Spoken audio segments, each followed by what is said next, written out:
Thank you, Mr. Broek. Superb piece of knowledge. Sometimes you look at these things, they're very small things in the warehouse, but they have huge impact on safety, machine safety, people safety, and everything else to do with the safety of product, goods, assets, and so on and so forth. Very important elements, and I'm sure there's a huge amount of science, and we completely appreciate when you say there's a standard that is required, because a piece of steel may not be the adequate barrier for purpose. With this, now we move towards the end session, which is a panel discussion, and it's going to be talking on risk management in warehouse. We'd like to invite here on stage Mr. Oliver van der Broek.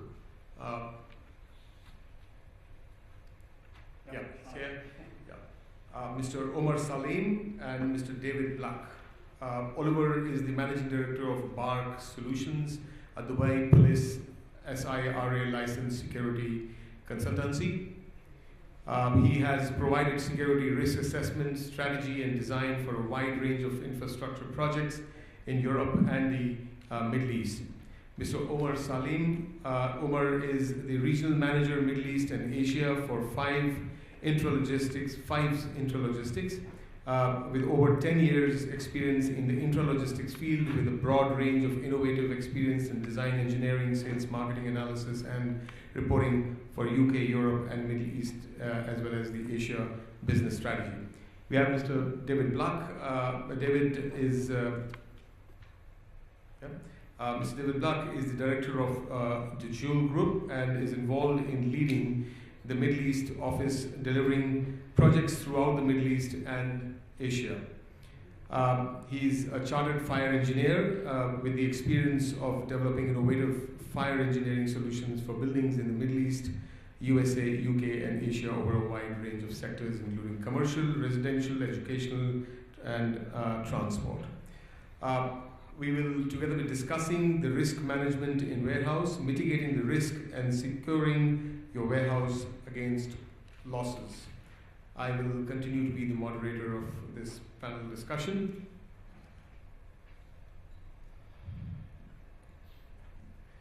Okay,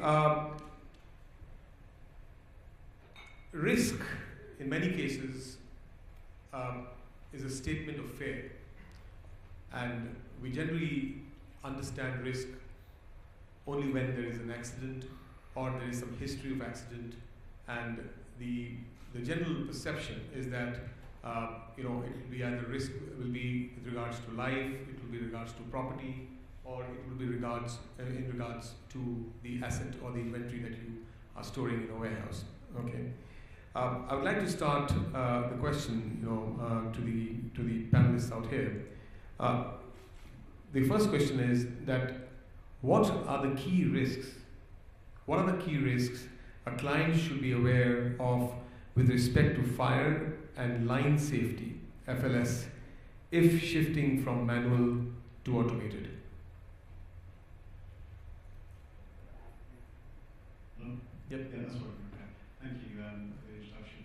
I think Umer will talk a bit more about the shift from manual to automation shortly, but from a finance safety perspective, I think really the change management going from manual to automation. So for finance safety, ultimately warehouses, the requirements, the protection measures you need are very specific to the commodities that you're storing. So firstly, during design, that would have been very well thought out and developed with respect to the commodities and the protection that they needed. When changing from manual to automation, there's really going to be a change of systems within that warehouse that have to be considered. So the number of assets, the number of automated, mechanical, robotic elements that are going to be introduced, what additional risks are going to introduce to your warehouse with respect to fire safety. A key example I think was actually in the news today. There was a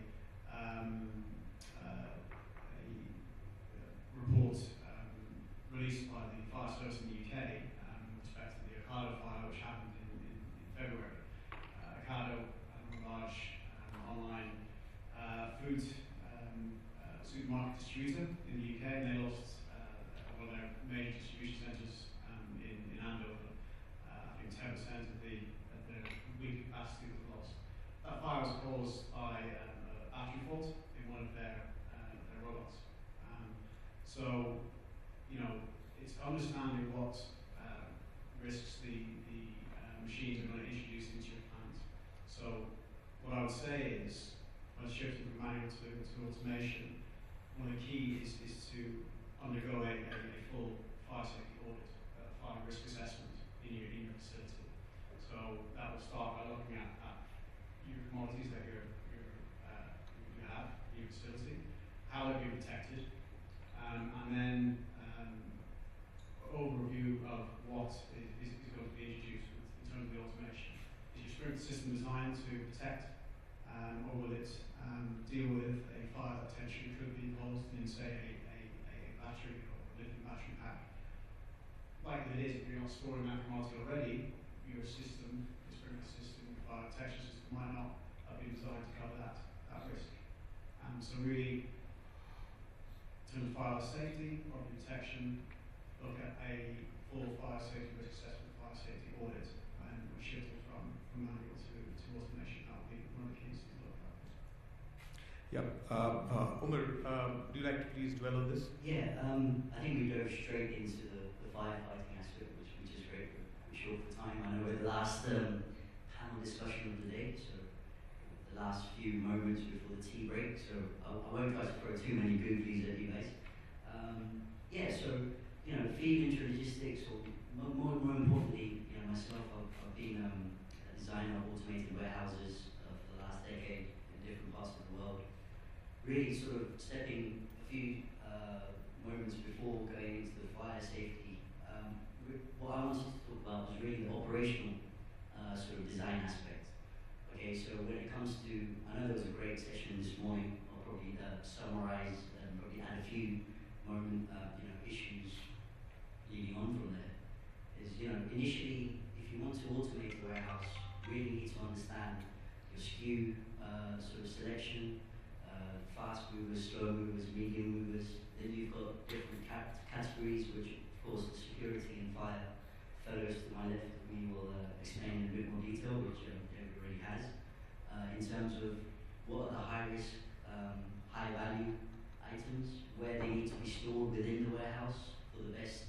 We're in logistics, right? Just following basic logic sense, moving items from A to B, and that's the same for robotics as well. You know, when I'm meeting governments and heads and private company owners, a lot of decision makers are very scared to go into automation, mainly because of the cost element. But you know, if you have a professional looking at your operations, the cost will be there, yes. But if you look at the element of reducing the risk with automation, fencing requirements, there's specific FEM standards, as well as the EU machinery directive standards, which I do know trackies do like within the JABSA region as well, in Dubai South. So just looking at it from a design perspective, ensuring that you've got the correct automation and robotic equipment installed in your warehouse, and also the flexibility. You know, an online seller for food and beverage,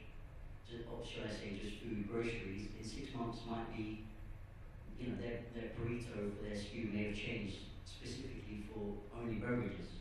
So how does that impact the automation? I'm not going to stand here or sit here and say, you know, automation is the best thing, everybody needs it, and it's very flexible and adaptable. No, there are times where your processes sometimes are just predefined. You won't be as flexible as a manual warehouse. But there are ways and techniques where you can do your continuous SKU analysis, slotting analysis, and even movement of goods and people to make sure that's in a secure manner and a safe manner as well. Ollie, would you like to add anything? Just Umer, just a minute. I mean, just remaining on that, you know. Sure. My point is that how do you do a feasibility study? I mean, I know that there are very high costs involved, you know, in moving from manual to automation, and some of these costs, you know, need to be justified. And we've been talking about these costs throughout the day. Sure. But in terms of ensuring that we mitigate that entire risk, what type of feasibility study would you advise? See, where we've been successful, generally been going into doing a feasibility study doesn't just mean looking at 1 terabyte of data, seeing what equipment needs to be installed and that's it, and then selling the equipment at the end. No, really start from the bottom down. Speak to the operators, see what their pains are. It's great you're speaking to the divisional heads, to all the senior managers, but what's going on at grass level, at the root level? Having a week with the operators, just discussing to them what the problems are, what the pains are. And I've been to several different organizations where from that feasibility, business leaders understand, oh wow, really, is that what's going on at the shop floor level? And they're sitting a couple of levels above where the operations are. So feasibility isn't too expensive. Of course, going into a fully automated system can be expensive. We can do the ROI, the CapEx calculations, but really coming in, living and breathing with the business organization and understanding what the problems are. From the pharma industry to automotive spare parts to manufacturing, FMCG, even duty-free goods. There's a lot of different issues at stake. So really, I would say it's a 2-week exercise to do a feasibility. Come in with the operators, discuss what the issues are in an open, honest manner, and see where automation can come in. So what do you recommend in case you find a substandard design already existing? A substandard design existing. Existing, well, I find them quite often in different parts of the world. There are certain value engineering and reverse engineering techniques that we can apply where, a straight line conveyor generally come in modules. You can sort of take some sections out. I'm not going to come in and say, take the full system out. It may be for the straight line conveyor going from A to B. You can keep elements of that in. But we will come in with the CE marked, with the professional European regulated equipment, sorters and technology similar to this, as well as robotics or cranes, ASRS systems, and really go through with yourselves or with specific clients how the system could be upgraded to be modernized and implemented in a professional way. Okay, interesting. To finish on your part, in terms of the EU regulations, you were talking to me during the lunchtime about the European Union regulations. Now, do you see the European Union regulations being also effective in UAE and the GCC? Oh, certainly. I think also the fellows to my left will agree with me. When it comes to, I'll just touch on it. I'm sure you can go into a bit more detail when it comes to the different regulations and security, S.p.a. or EN specific regulations for firefighting. But when it comes to materials handling, we have an industry called FEM, which is basically a regulatory body for automated material handling systems. The few warehouses that I've looked at and even designed in the GCC, we've actually had to, we've been open and honest and said to the client, this is a authority board, and just to explain the ins and outs of the sort of the regulations and make sure that we're meeting that mark, because I don't want to be involved with a warehouse, automated warehouse DC, fulfillment center, parcel, courier, express, FMCG warehouse with automated robots, and the system doesn't work because of whatever reason. So for ASRS systems, automated storage retrieval, shuttle systems, AGVs, as well as sorting systems, there are European bodies in place, and yes, is the answer to your question. That we have already started designing to that standard within the GCC. Because we want to make sure that the systems installed are there for the long run, maintainable, and it's a grade A product. Over the last 2 days, we've been talking about the overall changing scenario in GCC and specifically in the United Arab Emirates. And this is propelled by either the overall consumer demand and the consumer changing. Looking at e-commerce, being a key driver, the behavior of consumer, is changing day by day. Overall, transaction volumes are increasing, but our sizes are becoming smaller, etc., etc. So what if the overall data analysis, changes due to the economy or the market trends? In such a changing scenario, what would be your comment and advice, in such a market? See, sorry, question directly to me, I think, but yeah, from my experience, the North Americas or Latin Americas has always been quite a sparse DC. There's been a lot of space available. I think there was a few photos up here earlier where there was so much space, just because of the geographical sort of area that maybe the DCs have been installed. In European, we've got not the big Chevrolet trucks, but more the slightly smaller, BMW or Mercedes type automobiles that are a bit more compact. It's quite a good, I think, metaphor to use, just with, or sort of an analogy, should I say. Maybe lack of space, mainly in Europe. Moving into the Far East, similar in between Europe and, say, the States, but North America. In the Middle East, generally, this market has been driven by pallet-based technology, mainly because of the oil and gas sort of revenues. But this is already moving. Answering your initial first part of the question, yes, I'm seeing a lot of trend coming into single piece picking, which brings its own different dynamics. You're not moving a 1.22 ton truck, a pallet, sorry. You're actually dealing with the iPhone, which is a few hundred grams, and the issues surrounded with the automation of that. Now, once we're in a detail engineering phase, every quarter I like to do a revalidation of the SKUs and the slotting theory, as well as all of the items that have come in, because we understand our FMCG and retail partners are changing things week on, week out. Something that may have been designed 2 weeks ago could be not required, but the design may have to be slightly adapted. And I'm talking little things, small issues, an extra diverter or extra right angle deck, just to make sure that the process is really matched. For example, FDA authorities, S.p.a, Saudi Food and Drug Authorities, following the American regulations, can come in and just say, okay, with the click of a few buttons, we want to make sure 500,000 paracetamol tablets that come out of the manufacturing facility during Umer or Hajj need to be recalled.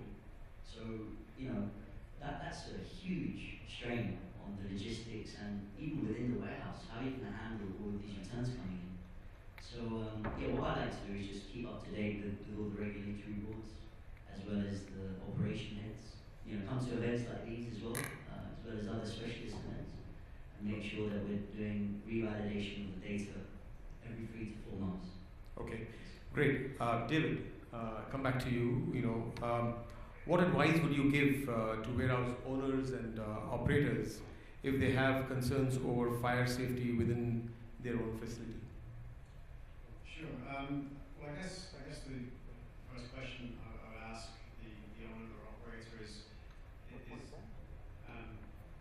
why, what's causing these concerns? So, firstly, what are you doing as an owner operator to monitor your facility? How are you ensuring that your fire safety systems within your facility are being maintained? So, obviously, there's the standard approach where you subcontract out your yearly inspections, your bi-yearly inspections to your ANCs, your annual maintenance companies to come and check your fire extinguishers, your hose reels, which is all pretty standard stuff. But there may be other concerns which your operator or owner has that maybe the ANCs won't deal with. So really, obviously, a large owner-operator will have a health and safety team in-house, and they would be doing their checks. They should be doing their checks. But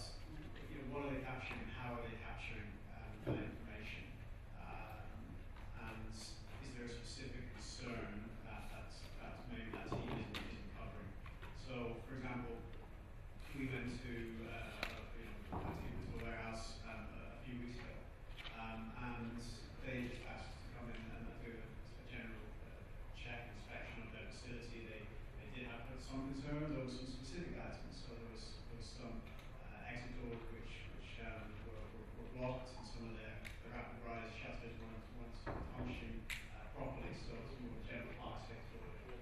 Very quickly we went in and noticed things that these guys weren't picking up on. For example, the flues in between the racking were blocked. So the sprinklers that were there to protect their commodities, if they were activated, it wouldn't have got to the commodity protected. So that fire started very quickly could go out of control.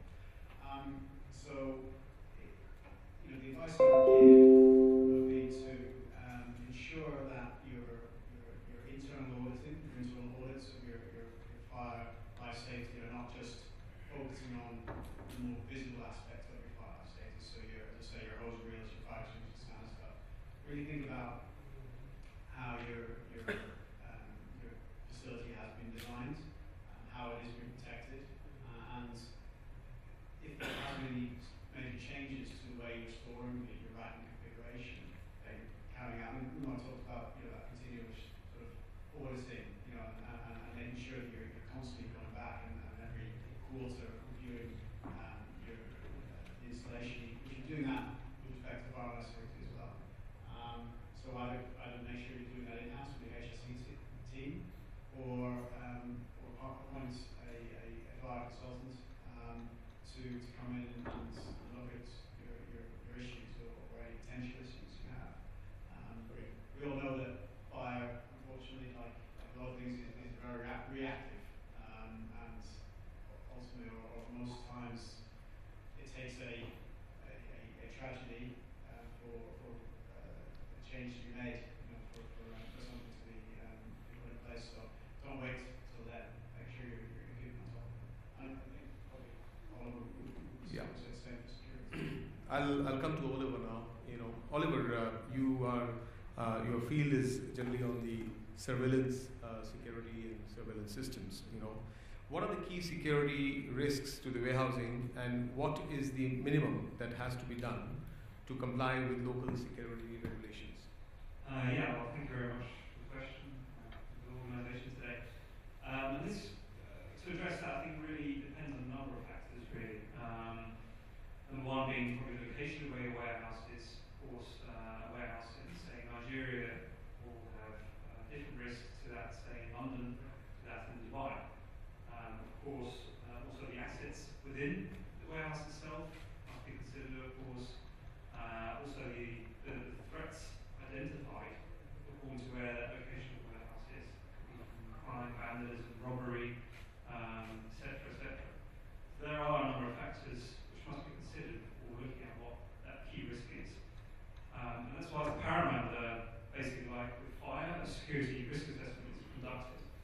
And that really brings two major benefits to you as a warehouse owner or a warehouse operator.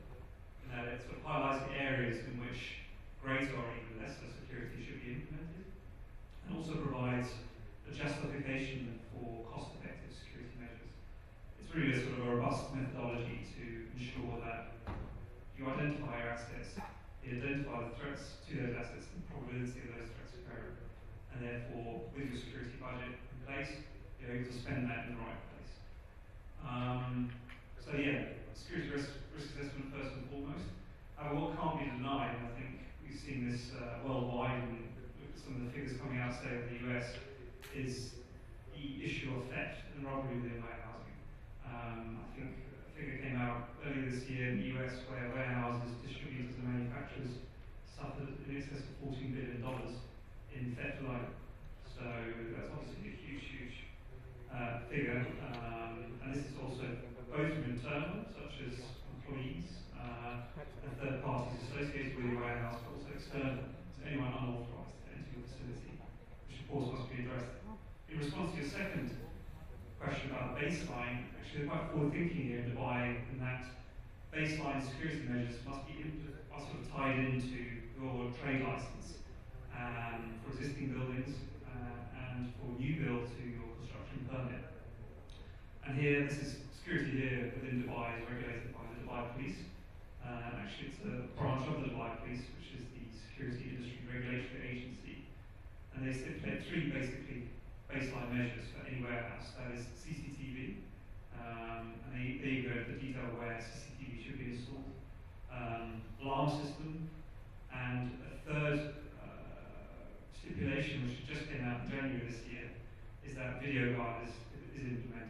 video guard is a sort of digital encryption device which monitors the health check of your security system. So this is brand new. So yes, it's good as a security foundation to implement these measures and to, for example, renew your licenses effectively, but they probably don't go far enough to mitigate the full excess of crime. So, in addition to these mandatory requirements that you just stipulated, are there any special or specific advice that you would like to give beyond the mandatory? Yeah, and I think that really goes back to your security risk assessment, which will analyse specifically what your areas of concern are. Just to break it down into some basic detail, for example, in a warehouse you'll have some doors require locks. What the risk assessment will do is analyse which specific doors are vulnerable to which specific threat, and thus require, say, additional access control or additional physical strengthening, as an example. So it goes into that sort of granular detail. But of course, security measures alone aren't the silver bullet to complete security. What's important is a sort of integrated approach to security, which includes people, processes, and technologies. So as well as the security measures, you must look at people being sufficiently trained, employees being sufficiently vetted, background criminal checks conducted, that they are who they say they are, and can work in that environment. In terms of processes, it's pretty standardised now with standard operating procedures, visitor management, screening processes must be implemented. What one must do in say, a security incident or a fire incident. And then even into technology now, which is my last point, about, what I've spoken about now is really looking at the warehouse in its entirety, but what's also important now is how security is looking at the inventory control, and how that ties into, say, customer satisfaction and the volume of shifting goods. And nowadays they're looking at, say, from barcoding to RFID technology, active and passive, into even beacon technology now, where lifetime tracks exactly where your goods are at a particular point in time, which security is great. If something does happen, you know exactly where it happens, when it happens, which is a high level safe recovery. So in a nutshell, yeah, it's security risk assessment is paramount, but also incorporating not just measures, but people, processes, and technologies. That's a very sound point you made. David, are there any tools that are currently available to help warehouse owners and operators manage fire safety risks? Yeah, I mean, it's just sort of following on from what I was pointing out about processes, having those processes in place. I mean, kind of following on from the previous question in terms of ensuring there's that constant auditing and monitoring process for managing fire risk in facilities. I think we're seeing this really at the moment across the construction industry. It's an industry which is ripe for change at the moment, ripe for disruption, and particularly digital disruption. So with the advances in automation for warehouse facilities, we're also seeing advances in how fire safety is managed and designed into buildings in a digital way. Historically, not just for warehouses, but most facilities, fire and life safety would be managed through regular checks. You've got your daily, your weekly, your monthly, yearly checks on your fire life safety systems. Most of this information is captured manually. It's all paper-based, it's archaic, and your health and safety team will be capturing this information. And really, that information is more often not lost. So your check sheets will go into a drawer in your office, and how is that data being captured and fed back in to the facility manager? So it's a continuous problem, say, with a aspirated detection system. It's just not working, it's faulty all the time. You're capturing it, but then fix of that system is not really being captured, so you're not learning from that. What we see as a real step change with trying to manage fire safety is capturing that data. So using digital tools, taking it off the sheets of paper and onto app-based technology to help manage fire safety. So there's tools coming onto the market which will allow your staff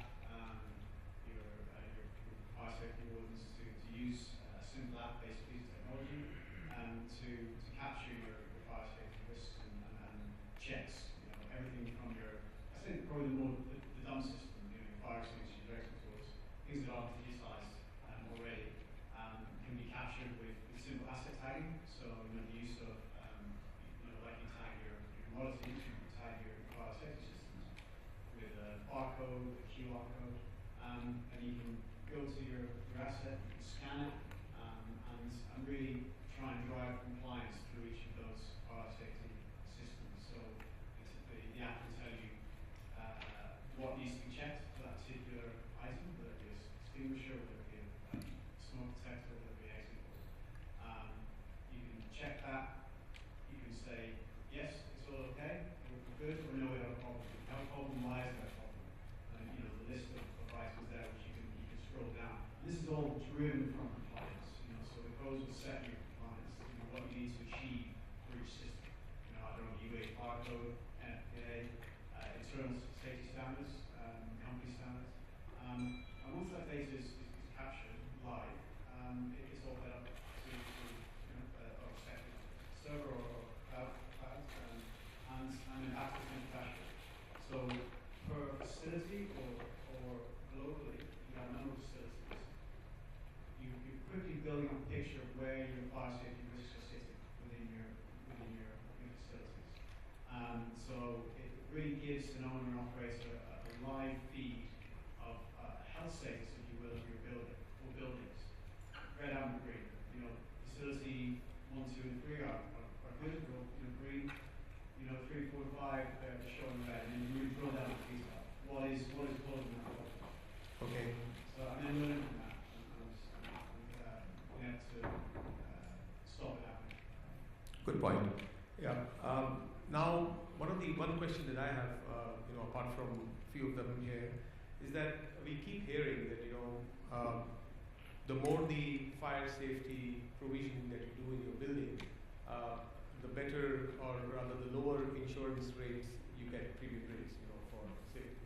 Is it true? I'll come to you, David, but let me ask Oliver that even in case of security and safety surveillance systems like cameras and access controls and detection systems, intrusion detection, etc., are these considered, you know, for purpose of premium discounts by insurance agencies? Do you know about this?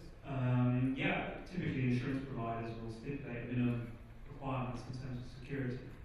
So absolutely, yeah, and that's tied in usually with the SERA requirements, those baseline requirements, which typically involves CCTV, as you mentioned, access control for certain doors and intruder alarms. Once you have those baseline measures, it's usually sufficient to pass that. Once you get that sort of premium rate, as you might call it. Discounted rate, not premium. Discounted rate, exactly. Above and beyond that, then probably they can work on a multiplier that way. But yeah, certainly insurance providers will require that certain baseline. Okay. Are there any questions? Unless you want to cover a few, any specific information that you want to share, which I probably would have missed in case. No? Okay. So we'll open the house for questions. Are there any questions that any one of us have here who are operating warehouses and you feel that, you know, I understand the two things they said in terms of security audit and fire safety audit. These two things probably will then lead to the next steps in terms of understanding the gaps that exist in the warehouse and in the infrastructure that you operate as such. But are there any specific questions or experiences that you want to clarify from the team out here? Great, so we're all safe. That's nice. Super.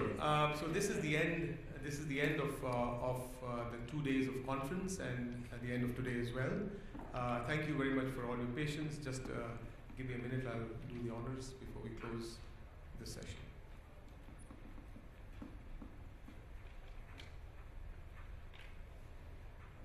Please give them a round of applause.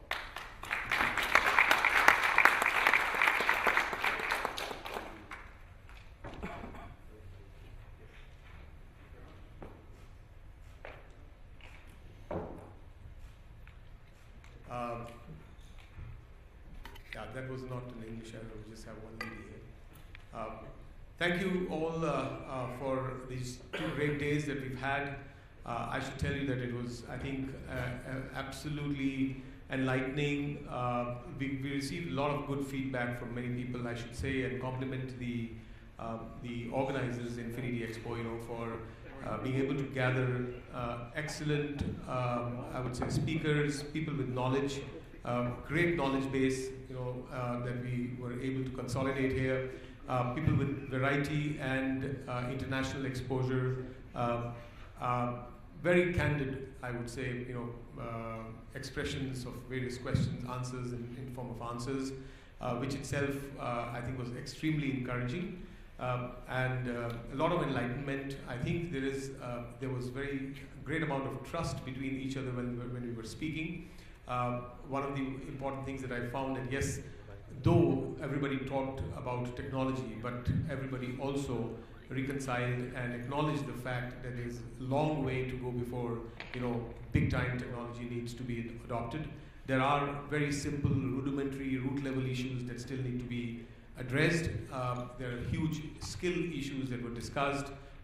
We had a lot of encouragement from the government in the keynote. The keynote speaker shared very vital information, which I think will go a very long way in our understanding till the time that we meet here again next year. Even I should also compliment the exhibitors, who had taken the patience and the pain to exhibit their products and were extremely interactive with most of the people that they spoke with. And I'm told by some of them that they got some really good, genuine inquiries and interests, in the products that they exhibited. Great patience by a great audience, great set of people who listened very patiently, asked extremely pertinent questions, deep dived, involved. The only one thing is that I only hope that we had more questions that would have come to the various panelists and the various the people who did presentation. So either it was very clear to people what people were talking about, or probably you were a little shy in asking a little more questions. But I think the body language and face expression was immaculate. Not many sleepers, so that's a good job done by most of you. And I'm very happy to say that the organizers probably are quite well encouraged, to have a similar session probably same time next year, and probably with a much larger audience. Most of the speakers will call them back based on the feedback. However, I think it's always going to be an ever daunting task to get high quality knowledge on the dais here. So thank you very much for your engagement. Thank you very much for your time that you spent. And we'll be very, very happy to receive constructive and even destructive feedback if you wish to share with us. I think the links are open, the email IDs are all available to each one of you. Please be critical in your appreciation as much as you can, because it just helps everybody improve the quality that we wish to deliver. It helps us in understanding this market much better, and it will also help us in consolidating a better, more impactful and high-powered session next year. Thank you very much, ladies and gentlemen. It's been my personal pleasure to have convened this very important conference, and I hope to see you soon in personal capacity and probably next time the same year. Thank you very much.